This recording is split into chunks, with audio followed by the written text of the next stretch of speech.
Sigma mails. आजकाल इंटरनेटवर हेच ट्रेंड चालत आहे, सिग्मा मेल्सचं. आणि यात काय सांगितलं जातं की लुक द अदर वे. मुली आवडते लुक द अदर वे. तुमची फाटते बोलायला लुक द अदर वे. तुम्हाला बोलायला नाही जमत look the other way. Basically या फिलॉसॉफीला प्रमोट केलं जातं की no matter what happens, all you have to do look the other वे.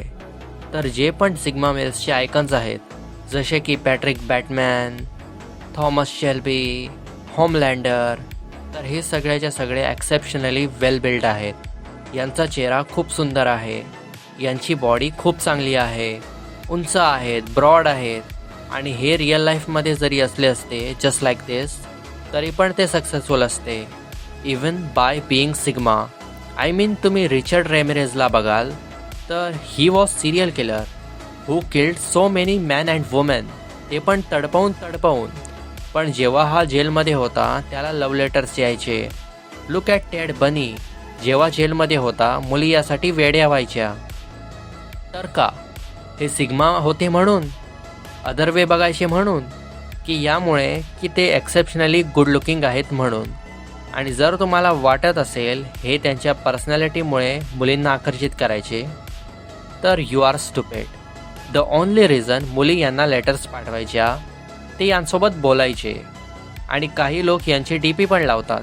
आणि यांना आपल्यासारखा तुमच्यासारखा बघतो तर तो विचार करतो त्यांच्यासारखा वागण्याचा. त्याला वाटतं तो पॅट्रिक बॅटमॅनसारखा बिहेव करेल, थॉमस शेल्बीसारखा बिहेव करेल तर तो कूल वाटेल. पण गेस वॉट, पॅट्रिक बॅटमॅनला क्रिश्चियन बेलने प्ले केलं, थॉमस शेल्बीला सिलियन मर्फीने प्ले केलं. आता तुम्ही विचार करा, तुमचे लुक्स यांच्यासारखे आहेत. हे म्हणजे असं झालं की तुमची बॉडी बिल्डरसारखी बॉडी नाही आहे, तरी पण तुम्हाला स्टेजवर जाऊन पोजेस द्यायचे आहेत. वाटतंय ना स्टुपिड? मग तुम्ही हे कसं ॲक्सेप्ट करू शकता की तुम्ही पॅट्रिक बॅटमॅनसारखे वागाल, थॉमस शेल्बीसारखे वागाल आणि त्यांसारखे व्हाल. आणि ज्यांनी पण पॅट्रिक बॅटमॅनला बनवलं आहे त्यांनी पण सांगितलं आहे की तुम्हाला मूवी बघितल्यावर ते कॅरेक्टर्स चांगले वाटतात, तर तुम्ही ती मूवी समजलेत नाही. कारण हे कॅरेक्टर डायरेक्टर्सने यासाठी बनवलेत की तुम्हाला समजलं पाहिजे माणसाची वर्स्ट फॉर्म काय असेल, कसं एक सिरियल किलर स्वतःला सुपिरियर समजत असेल. पण तरी पण आपण यांना बघून इन्स्पायर्ड होत आहोत. हे तर म्हणजे असं झालं की तुम्ही रामायण बघता आणि तुम्हाला रावण चांगला वाटतो. आणि हेच मी कालच्या व्हिडिओमध्ये पण सांगितलं आहे की आपण सोशल क्रिएचर्स आहोत. आपल्याला संवाद साधता आला पाहिजे. आपण लुक द अदर वे नाही करू शकत.